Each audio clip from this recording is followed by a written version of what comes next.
رات کے غالباً 10 بج چکے تھے جب میں گھر میں داخل ہوا۔ والد صاحب کو دیکھ کر یاد آیا کہ انہوں نے آنے کی اطلاع دی تھی۔ وہ مجھے اسٹیشن پر جانا تھا۔ ہمیں ملے 1 سال ہو گیا تھا، ہم گلے لگ کے ملے۔ والد صاحب نے گلہ تو نہ کیا، لیکن وہ اتنے خوش بھی نہ ہوئے جتنا اکلوتے بیٹے کو دیکھ کر کسی باپ کو خوش ہونا چاہیے تھا۔ مجھ سے پوچھا کہاں تھے، میں نے بتایا تو کہنے لگے جن انگریزوں کی حکومت مجھے تا حیات پینشن دے گی اور جس انگریز کی دی ہوئی تنخواہ پر تم تعلیم حاصل کر رہے ہو تو تم اس کی حکومت کے خلاف نعرے لگاتے پھرتے ہو۔ یہ لوگ مسلمان لیڈر بیوقوف ہیں، تم لوگ حکومت کا کچھ نہیں بگاڑ سکتے۔ میرے والد صاحب نے کبھی 4-5 جماعتیں پڑھی تھی، پھر باپ کی کھیتیوں میں کام کیا اور فوج میں بھرتی ہو گئے تھے۔ انگریز کی دی ہوئی تنخواہ اور راشن ان کے خون میں شامل ہو گیا تھا۔ وہ سروس کے دوران انگریزوں کی بہت تعریف کیا کرتے تھے۔ اب تو وہ بوڑھے ہو کر گھر آ گئے۔ آتے ہی انہوں نے مجھے مسلمان لیڈروں کے خلاف اور انگریزوں کے حق میں لیکچر دیا تو میں نے پورے احترام اور فرما برداری سے بتایا کہ میں جلوسوں میں کیوں شامل ہوتا ہوں۔ میں نے یہ بھی بتایا کہ اب کوئی مسلمان اپنے آپ کو قوم سے الگ نہیں کر سکتا۔ والد صاحب نے میری باتیں تو سن لیں مگر وہ قائل ہوتے نظر نہیں آ رہے تھے۔ میری 2 بہنیں تھیں، ایک بڑی جس نے میٹرک پاس کر لیا تھا اور ایک چھوٹی جو 10ویں جماعت میں تھی۔ وہ عورتوں کے جلسوں میں شامل ہوتی تھی۔ والد صاحب نے انہیں فوجی قسم کا حکم دیا کہ اب وہ گھر سے باہر قدم نہیں رکھیں گی۔ وہ کچھ بھی نہ کر سکی لیکن میں باز نہ آیا۔ والدہ نے منت سماجت کے لہجے میں کہا کہ میں ان کا ایک ہی بیٹا ہوں، اگر میں مارا گیا یا زخموں سے بیکار ہو گیا تو ماں باپ کیسے زندہ رہ سکیں گے۔ اس سے پہلے والدہ نے مجھے کبھی نہیں روکا تھا۔ میں ان کی حکم عدولی سے بھی ڈرتا تھا، لیکن قوم نے جو فرائض مجھے سونپے تھے میں انہیں بھی نہیں چھوڑ سکتا تھا۔ اس طرح میں چکی میں پسنے لگا۔ میں نے باتوں باتوں میں والدہ کو راضی رکھا، مجھے جھوٹ بولنے پڑتے تھے، والد صاحب کو بھی دھوکے میں رکھا اور تحریک میں سرگرم رہا۔ 5-7 دنوں میں گھر میں تھا، ایک سکھ تھانے دار ہمارے گھر آیا۔ اس کے ساتھ شہر کے دوسرے ہندو تھے جو کانگریسی تھے اور ایک سکھ تھا، یہ گردوارے کمیٹی کا ممبر تھا۔ یہ سب میرے والد صاحب سے ملنے آئے تھے۔ مجھے بھی بیٹھک میں بلا لیا۔ تھانے دار نے دوستانہ لہجے میں بات کی۔ اس نے کئی بار پیار سے میرے سر پر اور پیٹھ پر ہاتھ پھیرا۔ میرے والد صاحب سے مخاطب ہو کر اس نے ایک لمبا لیکچر شروع کر دیا جو مختصر الفاظ میں یوں ہے: اتنی لمبی اور اتنی سخت سروس کے بعد پینشن ملی ہے، آپ کو گورنمنٹ کچھ زمین بھی دے گی جس سے آپ جاگیردار بن جائیں گے، مگر آپ کا برخوردار جوانی کے جوش میں آپ کی پینشن اور زمین سے آپ کو محروم کر دے گا۔ اس کی گرفتاری کا حکم کبھی کا آیا ہوا ہے، لیکن میں نے اسے دبا لیا ہے۔ میں نے ڈپٹی کمشنر سے کہہ دیا کہ یہ لڑکا اس صوبے دار کا بیٹا ہے جو 3 سال برما فرنٹ پہ لڑا ہے، اسے ہم سنبھال لیں گے، لیکن آپ کا بیٹا اپنے ہاتھوں ہتھکڑیاں پہن رہا ہے، یہ گولی کا نشانہ بھی ہو سکتا تھا، اور کبھی آنسو گیس کا شیل اس کے منہ پہ لگ گیا تو اس کا اتنا اچھا چہرہ بدصورت ہو جائے گا اور ہمیشہ کے لیے اندھا بھی ہو جائے گا۔ اس نقصان کے ساتھ آپ کے خاندان کو سب سے بڑا نقصان یہ ہوگا کہ آپ کی پینشن روک لی جائے گی اور آپ دیگر مراد کے بھی نااہل قرار دیے جائیں گے۔ اس نے بات ختم کی تو ہندو اور سکھ لیڈر باری باری بولے۔ ان کا انداز ایسا تھا جیسے انہیں ملک آزادی کے ساتھ اتنی دلچسپی نہیں تھی جتنی ہمارے خاندان کی بہتری کے ساتھ ہے۔ انہوں نے والد صاحب کو نہایت پیار سے لہجے سے اور گہرے دوستانہ طریقے سے وہی دھمکیاں دی جو سکھ تھانے دار دے چکا تھا۔ میرے والد صاحب پر گہرا اثر ہو رہا تھا، ان کی زبان جیسے بند ہو گئی تھی، وہ ڈر گئے تھے۔ میں بھی چپ بیٹھا رہا، لیکن میری خاموشی کا باعث ڈر نہیں تھا، بلکہ یہ ان کی باتیں اور یہ دھمکیاں اور مسلمان لڑکوں کو جلسوں اور سیاسی سرگرمیوں سے ہٹانے کا یہ طریقہ میرے لیے نیا نہیں تھا۔ یہ لوگ لڑکوں اور لڑکیوں کے باپوں کے پاس جاتے اور انہیں ڈراتے تھے، لڑکے سناتے رہتے تھے، لیکن اللہ ان تمام باپوں کو جو اللہ کے پیارے ہو گئے ہیں غریق رحمت کرے۔ ان میں بہت کم ایسے تھے جو ڈرتے تھے۔ باپ خود جنگ آزادی میں شریک تھے۔ میرے والد صاحب چونکہ فوجی تھے اس لیے ڈر گئے۔ انہیں پینشن بھی عزیز تھی اور اپنا اکلوتا بیٹا بھی عزیز تھا۔ وہ چونکہ سیاسی میدان سے بہت دور رہے تھے اس لیے قوم کے مسائل اور قوم کے دشمنوں سے واقف نہیں تھے۔ میرے والد صاحب میرے پاس بیٹھ کے اور کہنے لگے کہ میری باتیں غور سے سننا بیٹا، والد صاحب ایسی آواز میں بولے جس میں فوجی دبدبا نہیں تھا۔ اس آواز میں پیار تھا، شفقت تھی اور اس میں کچھ التجا کا رنگ بھی تھا۔ انہوں نے کہا، میں تمہارے مقابلے میں ان پڑھ ہوں۔ یہ میری خواہش تھی کہ میں اپنی اولاد کو اعلیٰ تعلیم دلاؤں گا اور اونچے رتبے حاصل کرنے کے قابل بناؤں گا۔ خدا نے مجھے ایک ہی لڑکا دیا، میں نے تمہیں تعلیم دلائی، تمہاری ایک بہن کو 10 جماعتیں پاس کرائی، چھوٹی 10ویں میں پڑھ رہی ہے، اس لیے اتنا ہی کافی ہے، تمہیں ایم اے ضرور کراؤں گا۔ تم نہیں جانتے کہ میرے ساتھ فوجی اپنے بال بچوں کو اپنے ساتھ رکھتے اور جہاں تبدیلی ہوتی انہیں ساتھ لے جاتے ہیں۔ انہیں اپنے آرام کا خیال زیادہ ہوتا ہے، وہ بچوں کو تعلیم کا خیال نہیں رکھتے تھے، نہ ضرورت سمجھتے تھے۔ ان کے بیٹے جوان ہو کر فوج میں بھرتی ہو جاتے ہیں، لیکن میں تمہیں تعلیم دلانے کے لیے تم سب کو امرتسر میں رہنے دیا اور خود لنگر کی روٹیاں کھاتا رہا۔ میں نے پیٹ باندھ کر پیسہ بچایا اور اپنا آرام قربان کر دیا۔ میں نے تمہاری خاطر اپنی کوئی حیثیت نہ رہنے دی، جلدی ترقی حاصل کرنے کے لیے اپنے کام پر پوری توجہ دی اور افسروں کو خوش کرنے کے لیے میں نے خوشامد اور بھنگیوں جیسی غلامی کا طریقہ اختیار کیا۔ میں جب نائک اور حوالدار تھا تو میں نے صوبے داروں اور جمع داروں کے کوارٹروں میں جا جا کر ان کے ذاتی کام کیے، چغلیاں کی، جی حضوری اتنی کی کہ آج مجھے بیان کرتے شرم آتی ہے۔ اس بے ایمانی نے مجھے جمع داری اور پھر صوبے داری دی۔ انگریز افسروں کے آگے میں نے صرف سجدے نہیں کیے، باقی کوئی کسر نہیں چھوڑی۔ یہ سب اپنی اولاد کے بہتر مستقبل کے لیے کیا۔ پھر جنگ عظیم شروع ہوئی، میں یونٹ کو برما فرنٹ پہ بھیجا گیا۔ تم سمجھ سکتے ہو کہ برما فرنٹ کیسا تھا۔ موت کا خطرہ تو ہر وقت رہتا تھا، لیکن زیادہ خطرہ بیماری کا تھا۔ وہاں کے جنگل مچھروں اور جونکوں سے بھرے پڑے تھے۔ وہ دوبارہ سخت بیمار ہوا، 2 بار سخت بیمار ہوا، دونوں بار ملیریا کا حملہ ہوا تھا۔ میں بہت کمزور ہو گیا تھا۔ میں تمہیں جو خط لکھتا رہا اس میں اپنی بیماری کا ذکر تک نہیں کیا، یہی لکھا، میں بالکل خیریت سے ہوں کہ تم لوگ پریشان نہ ہو۔ اتنی سخت بیماری کے بعد مجھے چھٹی لینی چاہیے تھی، لیکن میں نے انگریز افسروں کو خوش کرنے کے لیے چھٹی نہ مانگی۔ دوسری بیماری کے بعد فرنٹ پہ گیا تو میری ٹانگ میں گولی لگ گئی، خون اتنا نکل گیا کہ میں بے ہوش ہو گیا۔ مجھے بے ہوشی کی حالت میں اٹھایا گیا اور چیٹا گانگ بھیج دیا گیا۔ والد صاحب نے مجھے اپنی ٹانگ دکھائی اور ان دنوں ان کے دونوں طرف زخموں کے بڑے ہی بھدے نشان تھے۔ انہوں نے کہا، میں تمہیں اطلاع نہ دی، ہسپتال سے خط لکھا تو اس میں خیریت لکھی۔ میرا ایک دوست میرے وارڈ میں تھا، اس نے ایک روز میرے ساتھ افسوس کیا، مجھے گولی لگ گئی ہے۔ میں نے اسے کہا کہ اپنے بیٹے کے مستقبل کے لیے میں ایسی گولی سینے میں بھی کھانے کو تیار ہوں۔ میں نے یہ زخم بھی سہہ لیے۔ میں نے جو مصائب برداشت کی ہیں وہ تمہاری تصوروں میں بھی نہیں آ سکتے۔ یہ سب تمہاری تعلیم کی خاطر اور تمہاری بہنوں کے جہیز کی خاطر تھا۔ تمہاری بہنوں کا بوجھ تمہارے سر پر نہیں ڈالوں گا۔ میرے دل میں ایسی کوئی خواہش نہیں ہے کہ تم پڑھ لکھ کر اچھے رتبے کی نوکری کرو گے تو میرے اور اپنی ماں کے بڑھاپے کا سہارا بنو گے۔ میں تمہیں اپنے بڑھاپے کا سہارا نہیں بنا رہا۔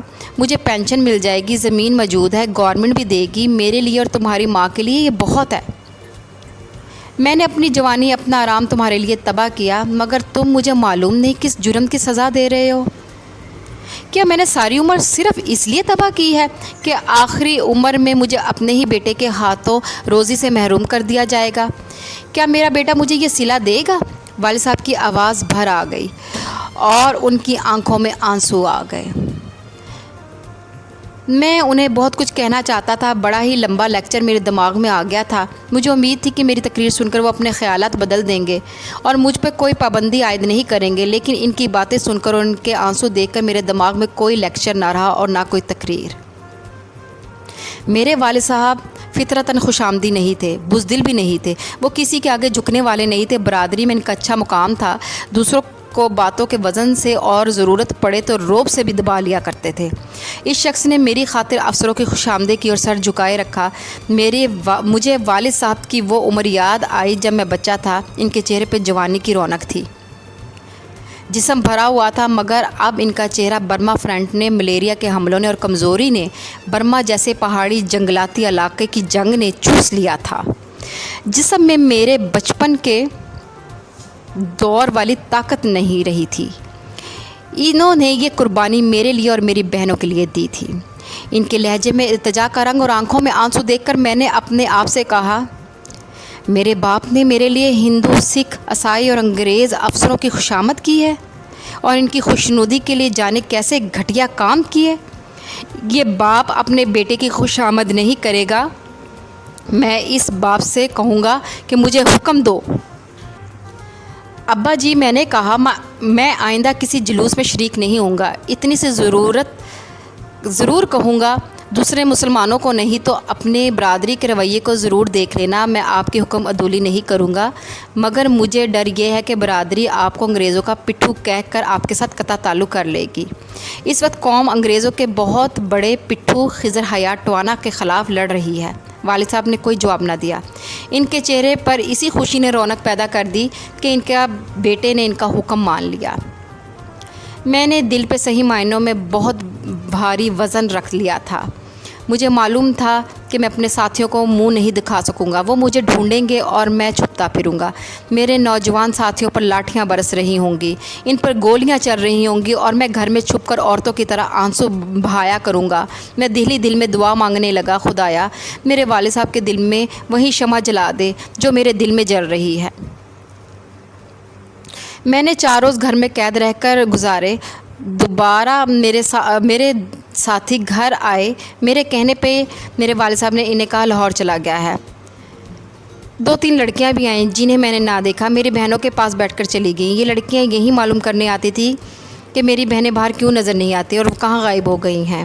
ان کے جانے کے بعد میری بڑی بہن نے مجھے بتایا کہ اس نے جھوٹ بولا ہے، کہ اس نے لڑکیوں کو یہ بتانے کی بجائے کہ میں لاہور چلا گیا ہوں، انہیں بتا دیا کہ ہمارے والد صاحب پینشن پہ گھر آ گئے ہیں اور انہوں نے ہم سب کو سیاسی سرگرمیوں سے روک دیا ہے۔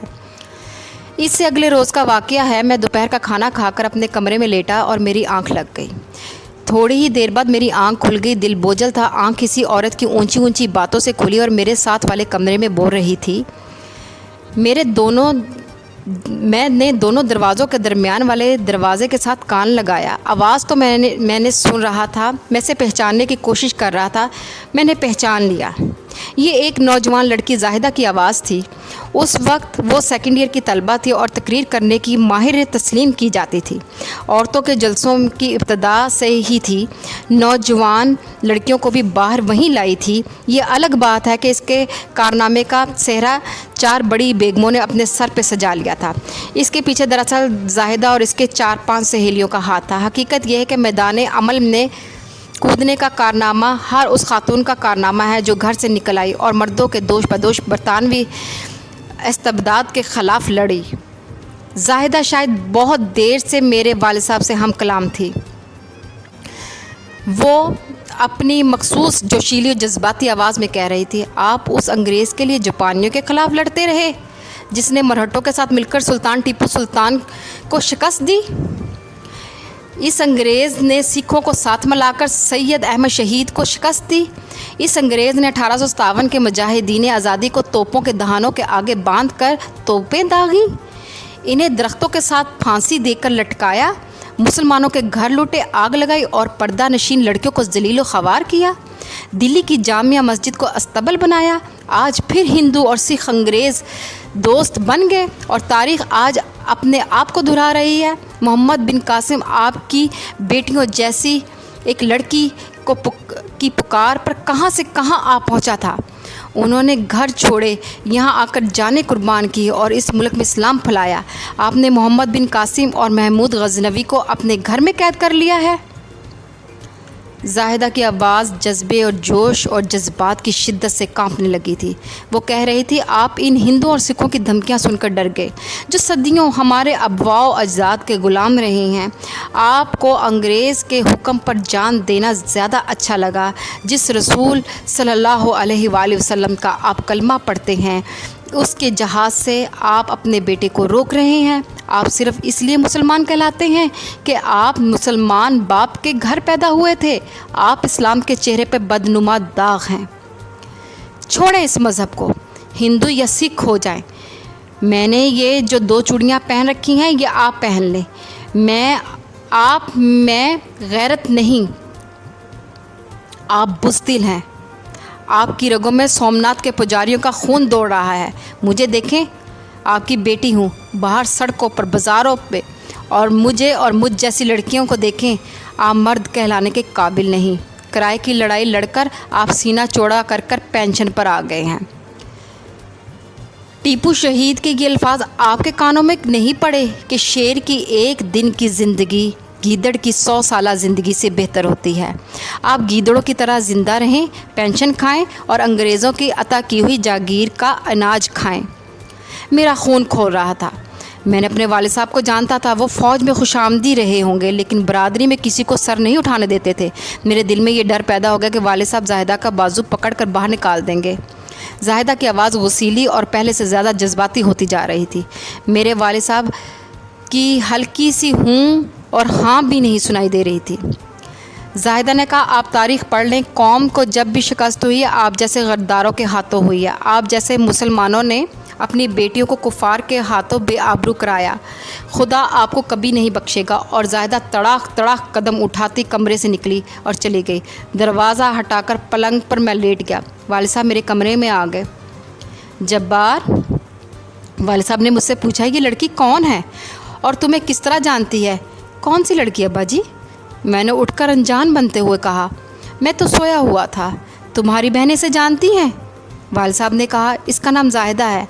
میں نے والد صاحب کو بتایا کہ زاہدہ کون ہے اور کیا کرتی ہے۔ میں نے تفصیل بتا کر یہ بھی کہہ دیا کہ آپ اس کے والد صاحب سے ملیں اور اپنی اس بیٹی کا نام فخر سے لیا کرتے ہیں، اس تحریک میں شامل ہونے سے نہیں روکتے بلکہ اس کی حوصلہ افزائی کرتے ہیں۔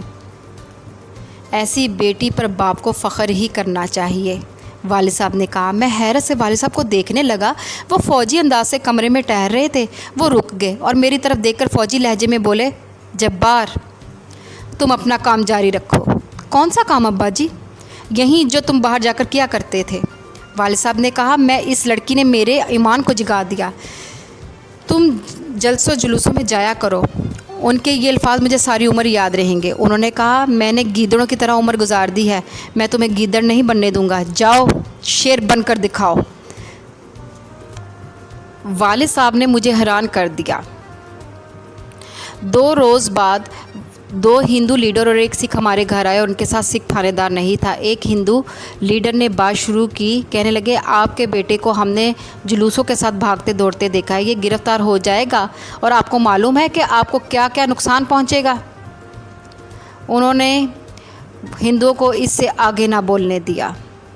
وہ اٹھ کھڑے ہوئے اور تحمل سے بولے، لالا جی، آپ کا بہت مشکور ہوں، آپ نے مجھے بتا دیا کہ مجھے کیا نقصان اٹھانا پڑے گا، لیکن میں آپ کو اور اپنے بیٹے کو قوم سے الگ نہیں کر سکتا۔ جاپانیوں نے مجھے مارنے کی بہت کوشش کی تھی، میں ان کی گولی سے بچ نہیں سکا، لیکن مرا بھی نہیں۔ میں اگر انگریزوں کے لیے گولی کھا سکتا ہوں تو اپنی قوم کے لیے ہم باپ بیٹے اکٹھے گولی کھائیں گے۔ میں اپنے بیٹے کو نہیں روکوں گا۔ سرکار سے کہہ دو میری پینشن روک لے۔ اس کے بعد والد صاحب نے ان کی جو توہین کی، اسے یہ ہندو اور سکھ ساری عمر نہیں بھولیں گے۔ والد صاحب نے کہا، آپ میرے گھر سے تشریف لے جائیں۔ یہاں کے مسلمانوں کو پتہ چل گیا کہ میرے گھر ہندو اور سکھ آتے ہیں تو میری بے عزتی ہو جائے گی۔ بے شک میں نے والد صاحب کی اچھی طرح ذہن نشین کرایا کہ تحریک کا مقصد ہمارا پروگرام کیا ہے، لیکن میں نے اسے زاہدہ کے کارناموں کا کیا کہوں گا کہ والد صاحب کے خیالات ہی بدل دیے۔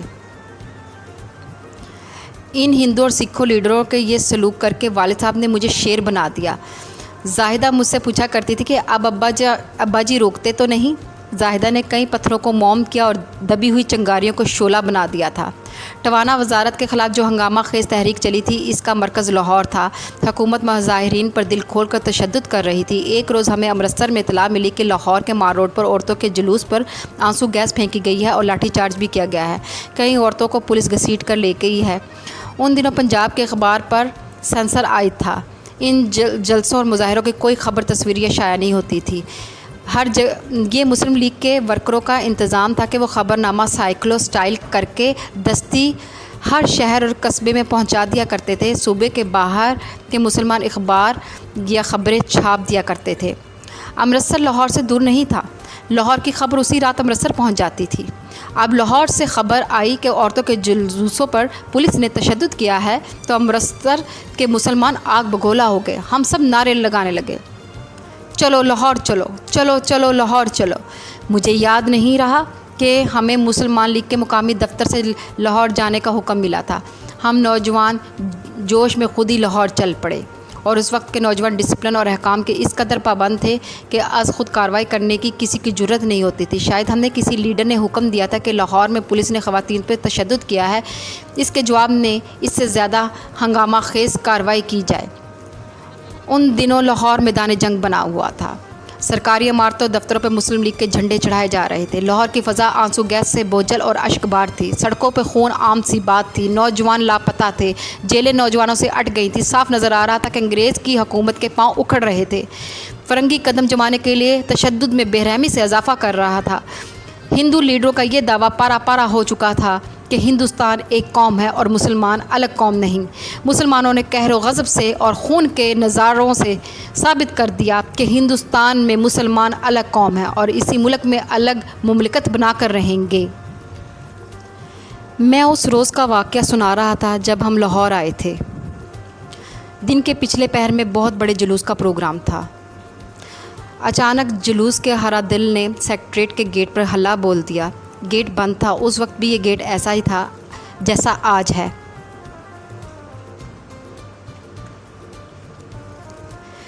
ہوش ٹھکانے آئے تو میں ایک کمرے میں پلنگ پہ پڑا تھا۔ سب سے پہلے نظر چھت پہ پڑی، جس پہ کسی تھانے کے حوالدار کی چھت سمجھا۔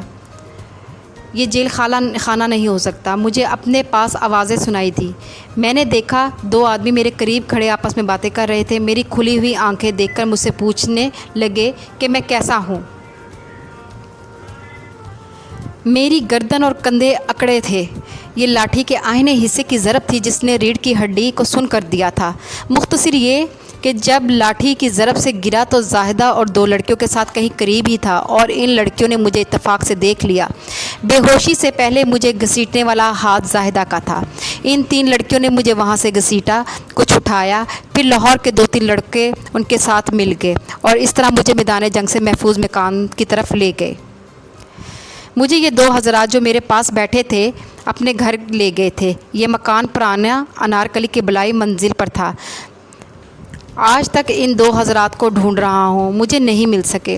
وہ غالباً کرایہ دار تھے۔ مکان تو موجود ہے مگر وہاں پاکستان بننے کے بعد کوئی اور خاندان آ گیا تھا۔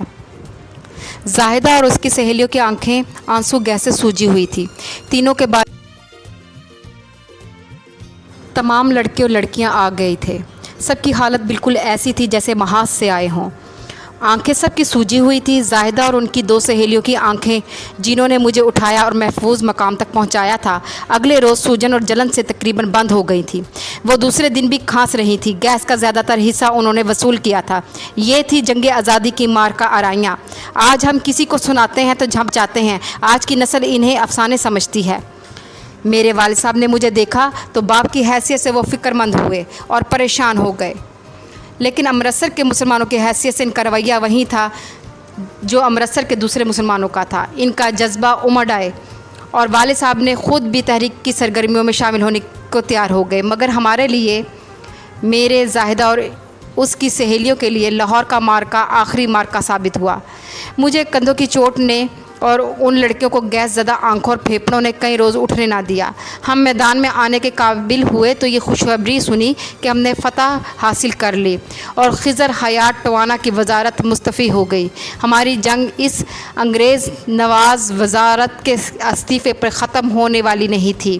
ہمارا عزم اپنی آزاد مملکت کا حصول تھا، لیکن اس وزارت کو جس طرح قوم نے توڑا، اس سے انگریز کی کمر ٹوٹ گئی۔ انگریز ہندو اور سکھ قائل ہو گئے اور اس قوم کے مطالبے کو رد کرنا ممکن تھا کہ نہیں؟ کہاں ہندو مسلمان کو محکوم بنانے کے خواب دیکھ رہا تھا۔ جس روز ٹوانا کا تختہ الٹ گیا، اس سے اگلے روز ہمیں امرتسر ہی اطلاع ملی کہ سکھوں کے لیڈر ماسٹر تارا سنگھ نے لاہور اسمبلی ہال کے سامنے کھڑے ہو کر کرپان نام سے نکالی اور کرپان لہرا کر کہا، پاکستان کا فیصلہ میری کرپان کرے گی۔ یہ ایک سکھ کی گیدڑ بھبکی یا کھوکھلی دھمکی نہیں تھی۔ سکھ مسلمانوں کے خلاف کھوکھلی جنگ نہیں لڑ رہے تھے۔ مسلمان بھی تیار تھے مگر مسلمان نہتے تھے۔ انہیں سرکار نے بالکل ہی نہتا اس طرح کر دیا کہ آئے دن مسلمانوں کے گھروں کی تلاشی ہونے لگی۔ میں امرتسر کی بات کر رہا ہوں، مجھے معلوم نہیں کہ دوسرے شہروں میں کیا ہو رہا تھا۔ ہر سکھ کو اپنے ساتھ کرپان رکھنے کی اجازت تھی، کیونکہ کرپان لٹکائے پھرنا ان کی مذہبی فریضہ ہے۔ مسلمان کو چھوٹا سا چاقو رکھنے کی بھی اجازت نہیں تھی۔ یوں کہہ لیں کہ سکھ اور ہندوؤں کو انگریزوں کی پشت پناہی حاصل تھی۔ ان حالات میں سکھ جو جنگ لڑنا چاہتے تھے وہ مسلمان کا قتل عام بن گیا۔ امرتسر میں مسلمانوں کے قتل کی اکا دکا وارداتیں ہونے لگیں۔ دونوں طرف قتل کی وارداتیں بڑھنے لگیں۔ سرکاری حکم جاری ہوا، جس محلے میں دوسرے فریق کا کوئی آدمی قتل ہوگا اسے سارے محلے سے جرمانہ وصول کیا جائے گا۔ ہم نے اس کا یہ علاج کیا کہ اپنے محلے سے گزرتے ہوئے کسی سکھ کو قتل کرتے اور لاش اٹھا کر ہندوؤں کے محلے پھینک آتے۔ اس کا جرمانہ ہندوؤں کے محلے سے وصول کیا جاتا۔ زیادہ تر مقتول مسلمان تھے۔ اس پہ ظلم یہ کہ صرف مسلمانوں کے گھروں کی تلاشیاں ہوتی۔ اس تلاشی کا مقصد صرف یہ تھا کہ کسی مسلمان کے ہاں کوئی ہتھیار نہ رہے۔ شہر میں بعض جگہوں پر کھلی لڑائیاں بھی ہوئیں اور گرفتار صرف مسلمان ہوئے۔ اب لڑکیوں کا کام ختم ہو گیا تھا۔ ہم ان کے گھروں کی حفاظت کیا کرتے تھے۔ ہم جانتے تھے کہ سکھوں کی نظریں ان لڑکیوں پر جمی ہوئی ہیں۔ 3 جون 1947 کے روز ہندوستان کے مسلمانوں نے آخری فتح حاصل کر لی۔ ملک کی تقسیم کا اعلان ہو گیا۔ سرحدوں کا تعین، سامان اور سرکاری خزانے کی تقسیم کا کام شروع ہو گیا اور اس کے ساتھ ہی امرتسر کی گلیوں کی لڑائیوں کا میدان جنگ بھی بن گیا۔ نہتے ہونے کی وجہ سے نقصان مسلمانوں کا زیادہ ہو رہا تھا، لیکن کہیں بھی مسلمانوں نے پیٹھ نہیں دکھائی۔ میں بہت سے ایسے مار کے سنا سکتا ہوں، لیکن اصل کہانی رہ جائے گی۔ صرف چوک پراگ داس کا مارکا سنا دیتا ہوں۔ چوک پراگ داس میں ایک مسجد تھی جس کے ارد گرد مسلمانوں کے چند ایک گھر تھے۔ باقی تمام محلہ ہندوؤں کا تھا۔ کچھ سکھوں کے گھر بھی تھے۔ ایک رات ہندوؤں اور سکھوں نے ان مسلمان گھروں پر حملہ کر دیا۔ کسی عورت اور بچے کو بھی زندہ نہ چھوڑا۔ شہیدوں کی تعداد 100 کے لگ بھگ تھی۔ شہر میں فوج بھی تھی۔ فوج افسروں سے مل کر اس محلے سے شہیدوں کی لاشیں اٹھائی۔ ایک ہی بار 100 جنازے اٹھائے۔ یہ سب پاکستان کے نام پر شہید ہوئے تھے۔ آج وہ دشمن کی زمین پر دفن ہے اور تاریخ ان سے بے خبر ہے۔ مسلمانوں نے جوابی حملے کا پلان بنایا۔ ہم کوئی ہتھیار نہیں اٹھا سکتے تھے۔ فیصلہ کیا گیا، آئندہ جمعہ کی نماز چوک پراگ داس کی مسجد میں پڑھی جائے گی۔ مسلمانوں نے زبانی ہر مسلمان گھر میں یہ ہدایت پہنچا دی کہ نماز کے لیے جو بھی آئے مٹی کا لوٹا ساتھ لائے۔ وضو کے لیے پانی سے بھرا ہو لوٹا ساتھ رکھنا کوئی جرم نہیں تھا۔ مسلمان مٹی کے لوٹے اٹھائے مسجد میں پہنچ گئے۔ فوج بھی پہنچ گئی۔ فوج کو شاید یہ علم ہو گیا تھا کہ مسلمان جو لوٹے لے کر جا رہے ہیں یہ وضو کے لیے نہیں بلکہ یہ ہتھیار کے طور پر استعمال ہوں گے۔ لوٹوں کی حقیقت یہی تھی۔ بعض مسلمان لوٹوں پہ جو پانی لے گئے تھے اس میں انہوں نے پیسی ہوئی لال مرچیں ملا لی تھیں۔ مسلمان کھلی جنگ کے لیے چوک پراگ داس میں اکٹھے ہوئے تھے۔ نماز پڑھ کر ہم باہر نکلے اور نعروں کی زبان میں سکھوں کو للکارا۔ سکھ تیار تھے۔ انہوں نے کرپانوں سے حملہ کر دیا۔ مسلمانوں نے لوٹوں سے مقابلہ کیا۔ فوج پہلے تو تماشائی بن کے دیکھتی رہی۔ فوجی افسروں کو توقع تھی کہ مسلمانوں کا نقصان زیادہ ہوگا، لیکن دیکھا کہ مسلمانوں کے لوٹوں کی ضربوں سے سکھ گرنے لگے ہیں اور گرنے والے سکھوں کے کرپانے مسلمانوں کے ہاتھوں میں چلی گئی ہیں تو فوج نے مداخلت کی، جس کا نشانہ مسلمان بنے۔ البتہ سکھوں پہ واضح ہو گیا کہ اسلام کے بے تیغ سپاہی لوٹوں سے بھی لڑ سکتے ہیں اور انہیں اتنی آسانی سے شکست نہیں دی جا سکتی جیسے کہ سکھوں کی توقع تھی۔ جو آزادی کا دن قریب آتا جا رہا تھا مسلمانوں پہ سکھوں کے حملے بڑھتے جا رہے تھے۔ 14 اگست 1947 تک امرتسر مسلمانوں کے خون سے لال ہو گیا تھا۔ مسلمان شریف پورہ کے پناہ گزین کیمپ میں کنبہ در کنبہ جمع ہو رہے تھے۔ اس کیمپ کی حفاظت مرہٹہ رجمنٹ کے سپرد تھی۔ کیمپ میں شہر اور مضافات کے لاکھوں پناہ گزین جمع ہو چکے تھے۔ ہم نوجوان اندیکھا ان کی دیکھ بھال کرتے تھے۔ ہمیں پتہ چلا کہ مرہٹہ رجمنٹ پناہ گزینوں کو ختم کرنے کا پروگرام بنائے ہوئے ہے۔ ریاست پٹیالہ کے فوج بھی آ گئی جس کی کوئی ضرورت نہیں تھی۔ ہمیں یہاں تک علم ہو گیا کہ حملہ کس رات ہوگا۔ چند ایک بزرگ مسلمان انگریز افسروں کے پاس گئے اور انہیں فوج کے عزائم سے آگاہ کیا۔ درخواست کی کہ کیمپ کی حفاظت کے لیے مسلمان فوج بلائی جائے۔ کسی دردمند انگریز فوجی افسر نے درخواست پر توجہ دی اور بلوچ ریجمنٹ کو مسلمان کمپنیوں کی کیمپ کی حفاظت کی ڈیوٹی دے دی اور مرہٹہ رجمنٹ وہاں سے ہٹا دیا۔ ہماری اس بلوچ ریجمنٹ نے مہاجرین کو پاکستان پہنچانے کی مہم میں جو دلیرانہ کردار ادا کیا تھا وہ ہماری فوج کی تاریخ کا قابل فخر باب ہے۔ یہ داستان چند صفحوں میں بیان نہیں کی جاتی۔ میں اپنی اور زاہدہ کی کہانی پر آتا ہوں۔